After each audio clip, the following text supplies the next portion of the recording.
Hello guys, today we'll be doing our chapter number 2 which is about federalism. In this video we'll be discussing about the definition of federalism, its features, its type, and very important question will be answered, is India a federal country? Okay, and after that we'll be discussing different type of list and the subject they contain. Okay, now moving ahead into the chapter, first we have federalism. Federalism word से आप क्या समझते हो? It is division of power. पढ़ा था ना first chapter में, division of power same ही है. कॉमनली उसको हम क्या टर्म कर देते हैं? Federalism. Okay, it is the division of power at 2 level. 2 level या 2 से ज्यादा और मोर देन 2 लेवल पे तब डिवीजन हो रही होती है पावर की, उसको फेडरलिज्म कहते हैं.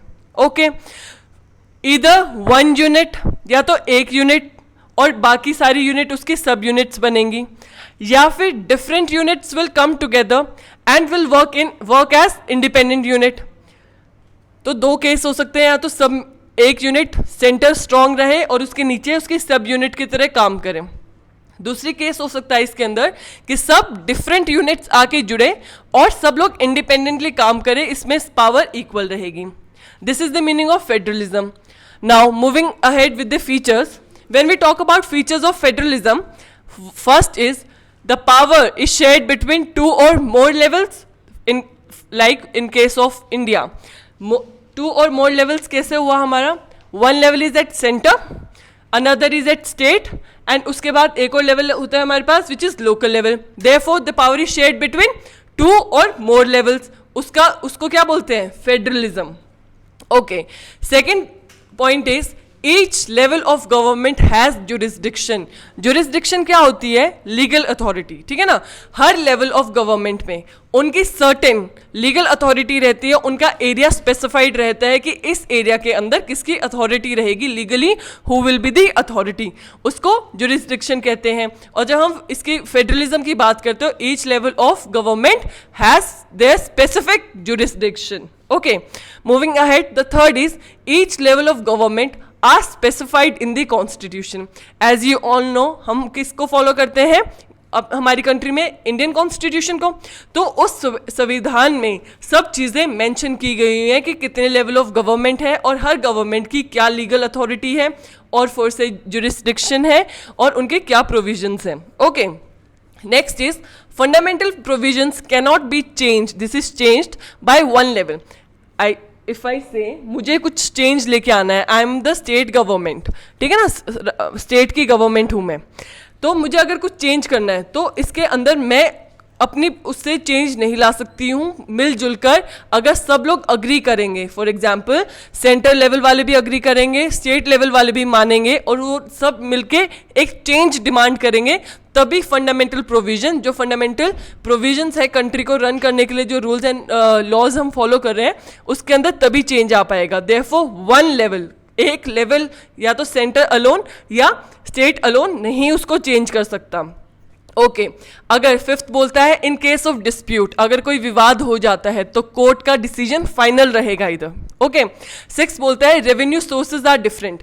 हर लेवल की जैसे जुरिस्डिक्शन अलग है तो इनके रेवेन्यू मतलब इनकी इनकम के सोर्स भी डिफरेंट है डिफरेंट लेवल पे. जैसे कि टैक्स कलेक्शन कौन से केस में कौन करेगा?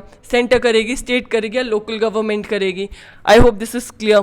Next very important feature of federalism is objective. Objective क्या रहता है फेडरलिज्म का? 1 इज यूनिटी, एकता, ठीक है ना, and second is diversity. Different kind of unit are coming together and are working together.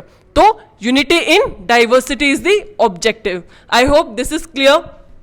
Moving ahead with the types of federalism, when we divide federalism, we divide it into 2 parts. First is coming together federalism and second is holding together federalism. When I say coming together, सब साथ आ रहे हैं, ठीक है ना. coming together का तो meaning यही होता है. तो independent states come together to form a bigger unit. Nation क्या होता है? bigger unit है. country या nation is a bigger unit.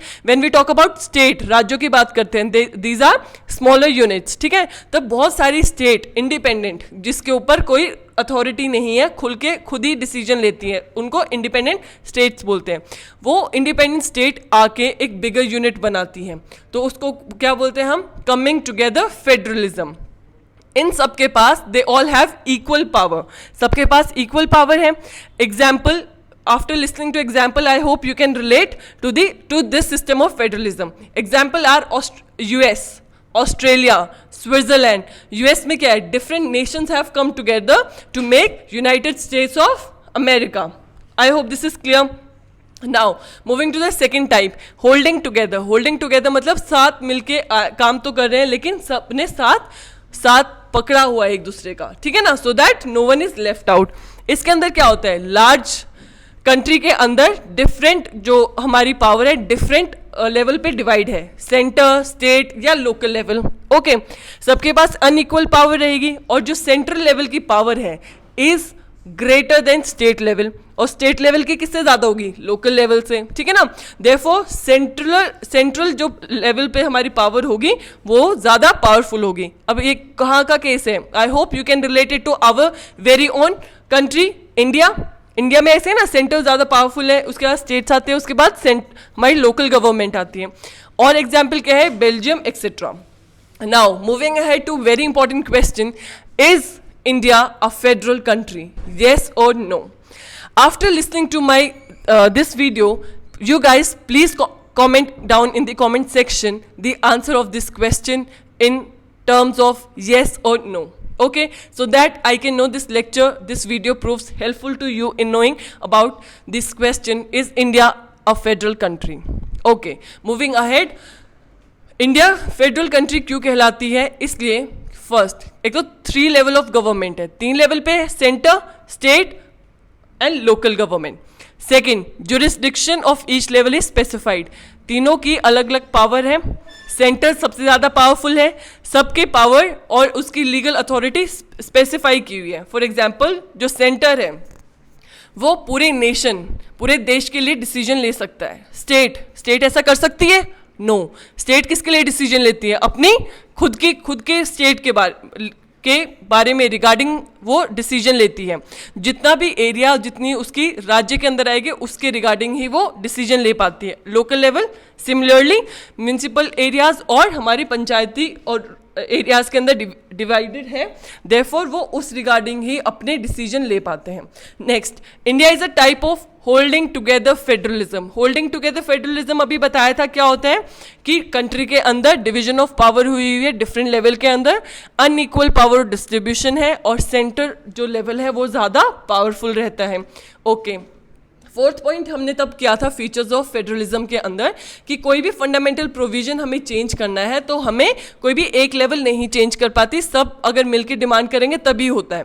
Same is in the case of India. अगर इंडिया में कोई भी हमें बेसिक लॉ को चेंज करना है तो उसके लिए क्या चाहिए? 2/3 वोट जो होती है, स्पेशल मेजॉरिटी बोलते हैं जिसको हम, वो हमें लोकसभा में भी चाहिए और राज्यसभा में भी चाहिए। दोनों हाउस ऑफ पार्लियामेंट में हमें 2/3 ऑफ वोट्स चाहिए, plus more than half the majority of state. Simple majority कहते हैं तब मोर देन हाफ की बात करते हैं हम, ठीक है ना? तो आधे से ज़्यादा राज्य इंडिया में उस चीज़ को अग्री करें, आधी ज़्यादा स्टेट अगर डिमांड करेगी हाँ हमें चेंज चाहिए, तो देयरफॉर उसके अंदर उस बेसिक लॉ के अंदर चेंज आ सकता है। I hope this is clear. Moving ahead, fifth is in case of dispute. बताया था ना अगर कोई विवाद होगा तो किसका डिसीजन फाइनल रहता है? हमारे कोर्ट्स का। तो अगर ऐसे ही है, अगर सेंटर और स्टेट के बीच में कोई डिस्प्यूट हुआ, कोई विवाद हुआ, फाइनल अथॉरिटी किसकी रहेगी? सुप्रीम कोर्ट की। Okay, now talking about 3